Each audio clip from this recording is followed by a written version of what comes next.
Okay, Sunday, November 2nd, 2025. I just got done recording a video about my renovation, about how the move went and, getting ready for the demolition. And that's on my other playlist. But I wanted to just catch up with you on how we're getting along here in America. I think it's been about 3 weeks. Yeah, we're going into the third week here. A little bit over, just over 21 days. We came on October 10th at night, and it's already November 1st. So and then there's 31 days in October. So it's just been even 3.5 weeks since we've been back. So the biggest development for me, I guess, is I passed my Virginia driver's license test. I actually booked the appointment for November 14th.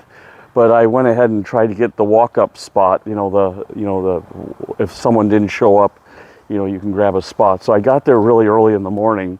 They open at 8. I got there at 7:30 and started standing outside and waited in line. A bunch of people were angry at me that I didn't want to wait in my car, that there was a line in the cars.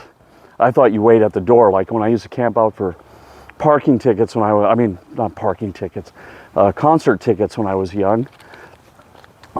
You would have to camp at the door of the ticket master, and sometimes we'd camp for days to get the really good tickets, like Guns N' Roses or whatever, Rush, or I don't know, there's a bunch of bands. I remember camping out for Paul McCartney.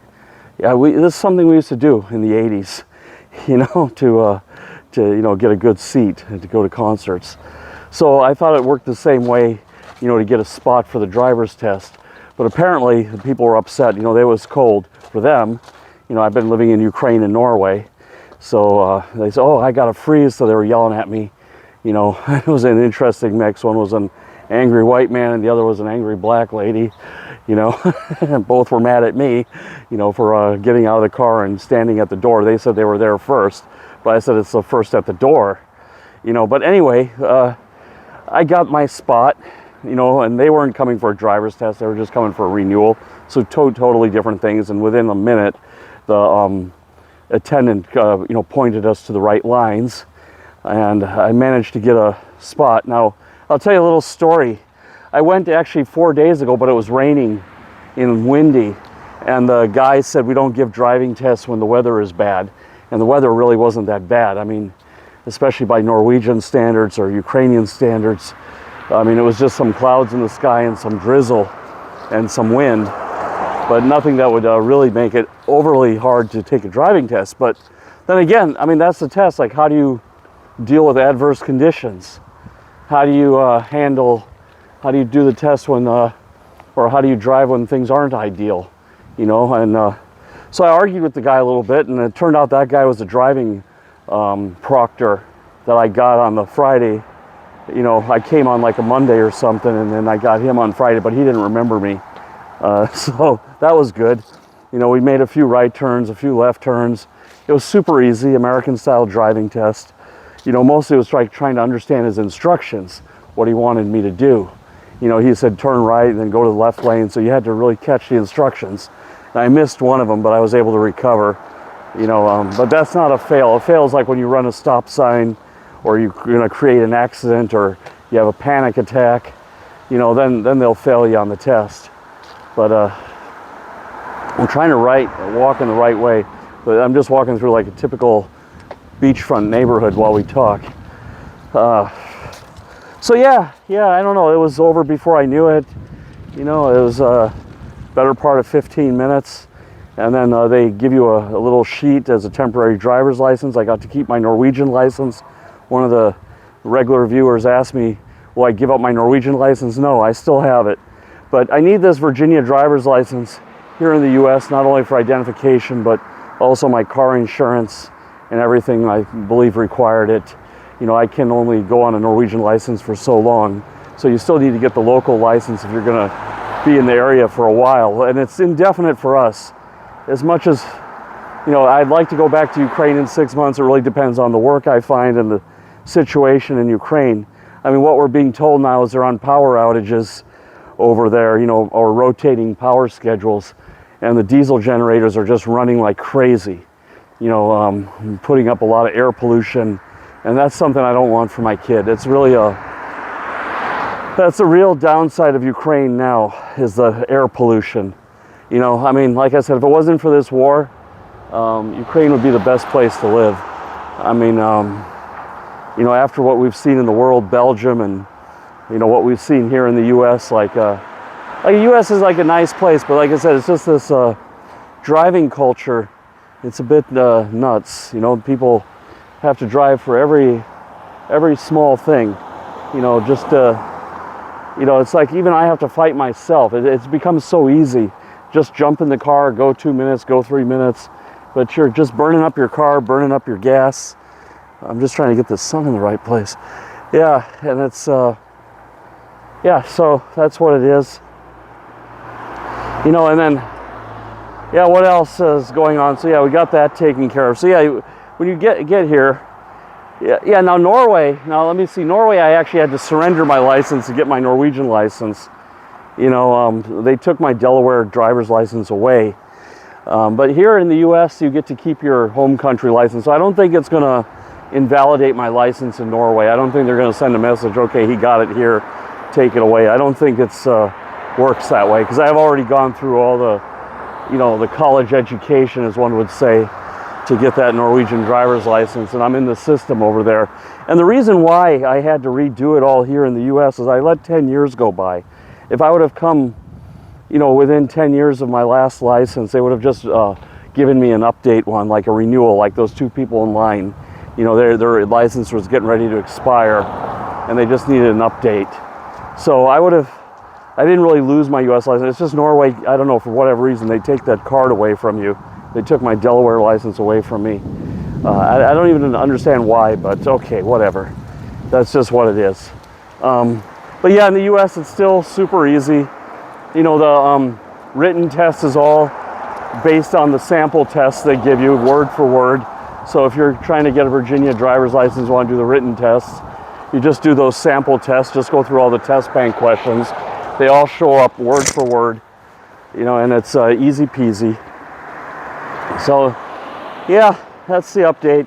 I'm going to be in renovation mode, but I guess I'll make some life in America videos.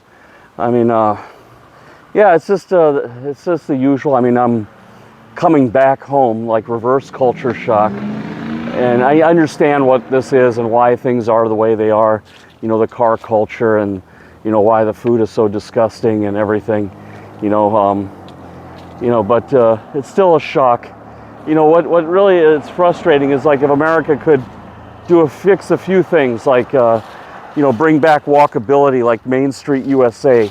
We used to be walkable like Europe, where you could just walk to the main street and do everything on Main Street. You didn't have to drive around.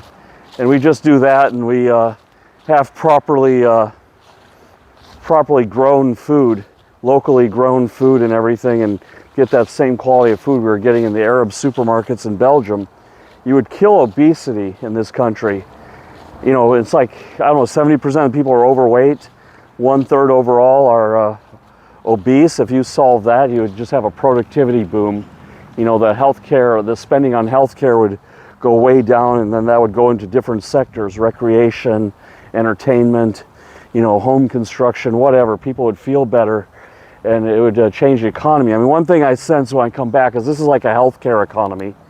It's all about the doctors and the nurses, and it just seems like it's everybody has got something going on. Everybody's on some disability.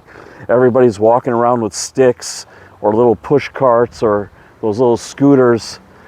It just, it's like it's a healthcare economy, and it doesn't need to be that way. I mean, even though the American people are much older, Norwegians are much older, too. Norway is like a old country, like in terms of age. The average age is quite up there. It's like, I think, the same in all Western countries, but you don't get that vibe in Norway or Sweden that everybody is in the hospital, everybody's on some medication, everybody has got some issue. You don't get that vibe over there. People are healthy. When I used to go skiing in Norway, they're like, I was getting passed by 70, 80-year-old dudes, and they were slim and fit and all this, and getting themselves around. And here, people my age, like in their 50s, are having back problems. Well, I was doing moving yesterday, and I even bruised a rib, and I recovered from that. You know, I'm feeling good today. You know, I was able to push through it. You know, and I mean, a lot of that I attribute to the vitamins and, you know, just getting good rest and good food, you know, that the body can recover from these wounds. But, you know, I was doing moving just like I was back in the college days. I'm just walking around here because the sun is really overwhelming, and so destroying the video quality. But yeah, I don't know. This is like I said, RFK Jr. is onto something, and like I said, the vaccine stuff. You know, I'm you know, I don't agree with him on that. But this getting the dyes out of the food and fixing this whole food chain and food supply chain in America, this has got to happen.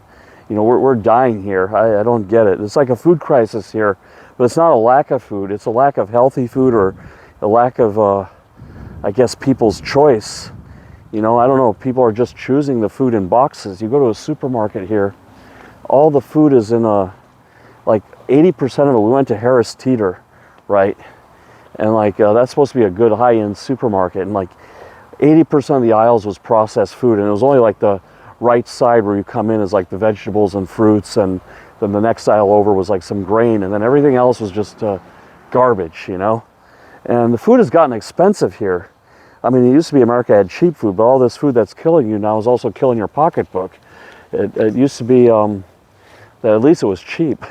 And then but we went to Whole Foods and we ordered Whole Foods on Amazon, but it's like ordering in Norway.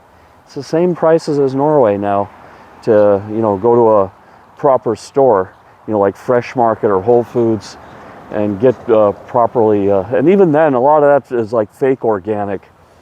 You know, it's just, they're, you know, skirting the law or whatever, you know, getting it on technicalities, so you got to be careful. Anyway, I don't have a whole lot. Usually my videos are 20 minutes. Today it's just going to be 12. I just want to give you an update. Driver's license passed, reverse culture shock on the food, you know, adapting. You know, we moved to a temporary apartment while we do the renovation, and I got a whole series on that renovation over there. Thanks to my friend Jason.